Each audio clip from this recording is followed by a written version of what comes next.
ஒரு சில கத்தோலிக்க புனிதர்களுடைய உடல்கள் இயற்கை விதிமுறைகளை மீறி அறிவியலை தாண்டி பல 100 வருடங்களாக அழியாம இருக்கு. இது எப்படி நடக்குது, ஏன் நடக்குது? அன்பு தமிழ் உறவுகளுக்கு வணக்கங்கள்.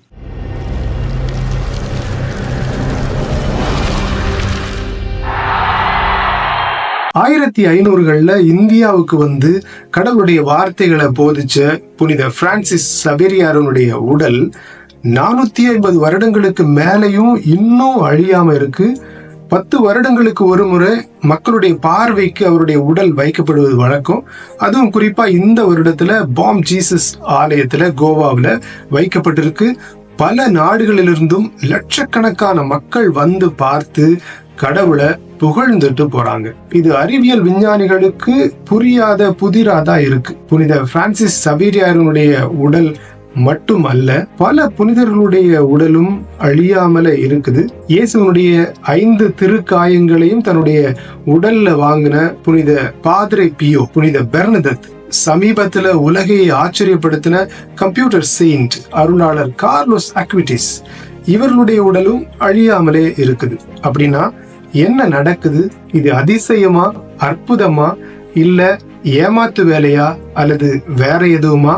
இந்த காணொளியில புனிதருடைய அழியா உடலுக்கு பின்னாடி இருக்கக்கூடிய அறிவியல் மர்மங்களையும் இறையியல் விளக்கங்களையும் கொஞ்சம் ஆழமாக பார்ப்போம். நமக்கு தெரியாத புரியாத ஆச்சரியங்களை தேடி பார்ப்போம். கண்டிப்பா இந்த காணொளியினுடைய இறுதியில புனிதர்களுடைய அழியாத உடலுக்கு பின்னாடி இருக்கக்கூடிய ஆழமான அர்த்தங்களை கொஞ்சமாவது தெரிஞ்சுக்குவோம். கேள்விகள், சந்தேகங்களுக்கு உள்ள போகும் முன்னாடி ஒரு முக்கியமான தகவலை உங்களுக்கு சொல்லணும்னு நினைக்கிறேன். கத்தோலிக்க திருச்சபையில congregation for the causes of saints, sacred congregation of rites, இந்த 2 அமைப்புகளுமே புனிதர்கள் சம்பந்தமான காரியங்களையும் கையாளக்கூடியதா இருக்கு.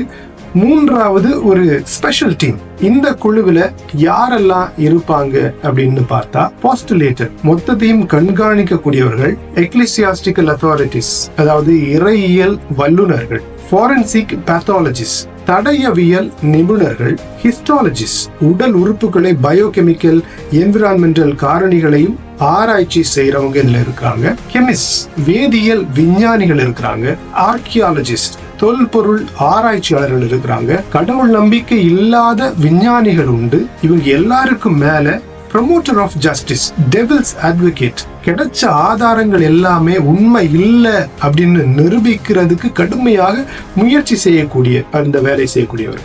கத்தோலிக்க திருச்சபை ஒரு சில பேருடைய உடல்கள் அழியாம இருக்கிறத எப்படி கண்டுபிடிக்கிறாங்க? எகிப்துல அரச குடும்பத்தை சார்ந்தவர்களை மமிஃபிகேஷன் அல்லது எம்பாமிங் அந்த முறைப்படி அழியாம வச்சிருந்தாங்க. அதே மாதிரி செஞ்சிருப்பாங்களோ? நல்ல கேள்வி. கத்தோலிக்க திருச்சபையில யாரையும் உயிரோடு இருக்கும் பொழுதே புனிதரா அறிவிக்கிற வழக்கம் இல்ல. இன்னொன்னு, இதற்கு ஆகக்கூடிய செலவு ரொம்ப ரொம்ப அதிகம். அதனால திட்டமிட்டு ஒருத்தருடைய உடலை பாதுகாப்பதற்கு வாய்ப்பே இல்லை. 2வது, ஒருத்தருடைய உடல் அழியாம இருந்தா இந்த சிறப்பு குழுவினுடைய முதல் வேலையே அது இயற்கையா அடக்கம் செய்யப்பட்டதா, அல்லது ஏதாவது ரசாயனம் பயன்படுத்தி இருக்காங்களா, செயற்கை முறையில பாதுகாப்பு செஞ்சிருக்காங்களா, இதெல்லாம் பார்க்கிறதா அவங்களுடைய வேலை.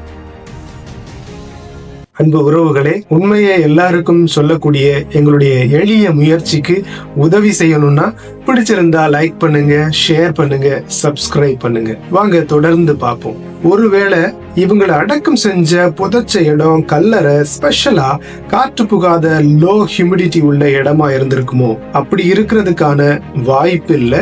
ஏன்னா சமீபத்துல கம்ப்யூட்டர் செயின்ட் அப்படின்னு உலகம் முழுவதும் அறியப்படுகிற கார்லோ அக்விட்டிஸ் என்ற சிறுவன் சாதாரண கல்லறையில தான் அடக்கம் செய்யப்பட்டிருக்கிறான். ஆனாலும் அவனுடைய உடல் அழியாம அப்படியே இருக்கு. அதே மாதிரிதான் எல்லா புனிதர்களும் சாதாரண கல்லறையில தான் அடக்கம் செய்யப்பட்டிருக்கிறாங்க. இதையும் இந்த சிறப்பு குழு ஆராய்ச்சி செஞ்சு நிரூபிச்சிருக்காங்க.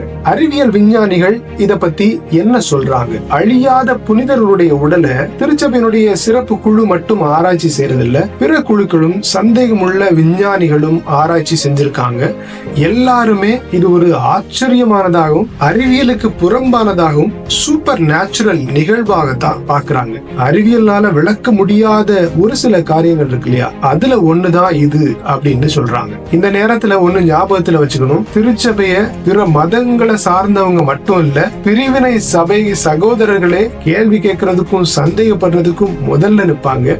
கேள்வி கேட்கறதும் சந்தேகப்படுறதும் தப்புன்னு நான் சொல்லவே மாட்டேன். ஆனா கத்தோலிக்க திருச்சபை உண்மைக்கு புறம்பான எதையுமே மக்களுக்கு சொல்லக்கூடாது, கற்பிக்க கூடாதுன்னு கடுமையான முயற்சிகளையும் ஆராய்ச்சிகளையும் செய்யக்கூடியது அப்படிங்கிறதையும் மறுக்க முடியாது. எல்லா புனிதர்களுடைய உடல்களும் அழியாம இருக்குதா? ஏன் அப்படி இல்லை? இது சாதாரணமா பலருடைய மனசுல இருக்கிறதும் பலரும் கேட்கக்கூடிய ஒரு கேள்விதான். அழியாம இருக்குதுன்னா ஏன் இந்த உடல்கள் கொஞ்சம் சேதமடையுது, கடைசி வரைக்கும் அப்படியே இருக்க வேண்டியதுதானே? இப்படி எல்லாம் கேள்வி கேட்கிறவங்களும் இருக்கிறாங்க. கடவுள் நம்பிக்கை உள்ளவங்க எல்லாருக்குமே தெரியும், இது கடவுளால நடக்குதுன்னா அது அவருக்கு மட்டும்தான் தெரியும். ஏன் எதுக்கு அப்படின்னு அவருக்கு மட்டும்தான் தெரியும். திருச்சபை என்ன சொல்லுதுன்னா, சிசிசி 8:28 எல்லா புனிதர்களும் கடவுளுடைய அன்புக்கும் புனிதத்துக்கும் சாட்சியா இருக்கிறாங்க. ஒரு சில பேரு அவங்களுடைய எழுத்துக்களால, ஒரு சில பேரு மறைபரப்பு பணியினால, ஒரு சில பேரு மறை சாட்சியா உயிரை விட்டு, பல பேரு முன்னுதாரணமான வாழ்க்கை வாழ்ந்து கடவுளுக்கு சாட்சியா இருக்கிறாங்க. ஆனா ஒரு சில பேருக்கு தான் அவருடைய உடல் அழியாம இருக்கக்கூடிய பேரு கிடைக்குது. யாருடைய உடல் அழியாம இருக்கணும் அப்படிங்கிறது கடவுள் தான் முடிவு செய்யணும். நாம எதுக்கு அழியாத உடல்களை பெருசா நினைக்கணும்? கடைசியில ஆன்மா தானே முக்கியம் இல்லையா? மிகவும் சரியான கேள்வி. ஆன்மாவே முக்கியமானது என்பதை திருச்சபை முழுமையாக ஏற்றுக்கொள்ளுது. ஆனாலும் கிறிஸ்தவ நம்பிக்கையில உடலும் ஆன்மாவும் பிரிக்க முடியாதவை அப்படின்னு கத்தோலிக்க திருச்சபை நம்புது, அதைத்தான் சொல்லுது. சிசிசி 10:16 மனித வாழ்க்கையில உயிர்த்தெழுதலே முழுமையான தெய்வீக படைப்பினுடைய நிறைவு அப்படின்னு சொல்லுது. புனிதர்களுடைய உடல் அழியாம இருக்குது, சரி. நம்ம வாழ்க்கைக்கு இது சொல்ல வர்றது என்னது? புனிதர்களுடைய உடல் அழியாம இருக்கிறது என்ன சொல்ல வருதுன்னா, ஒன்று, ஆன்மா மட்டும் இல்ல, மனித உடலும் புனிதமானதுதான். கடவுள் எல்லாருக்கும் நியமிச்சிருக்கிற முடிவில்லாத வாழ்வுக்கு இது ஒரு முன்னுதாரணமா இருக்கு. 3, இயேசு சாவை வென்று உயிர்த்தெழுந்தது மாதிரி மனிதர்களாகிய நாமும் ஒரு நாள் உடலோட ஆன்மாவோட உயிர்த்தெழுவோம். அதனுடைய அடையாளமாக கூட இத பார்க்கலாம். 4, இதெல்லாம் ஒரு புதுமையா மட்டும் இல்ல, புனித வாழ்வுக்கு கிடைக்கிற ஒரு பரிசாக கூட பார்க்கலாம். இதை பற்றி சிறந்த புத்தகங்கள் அல்லது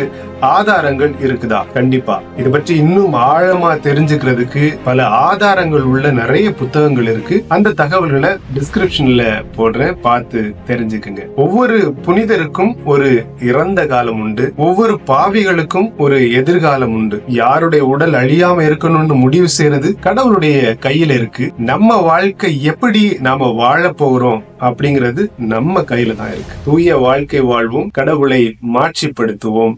நன்றி.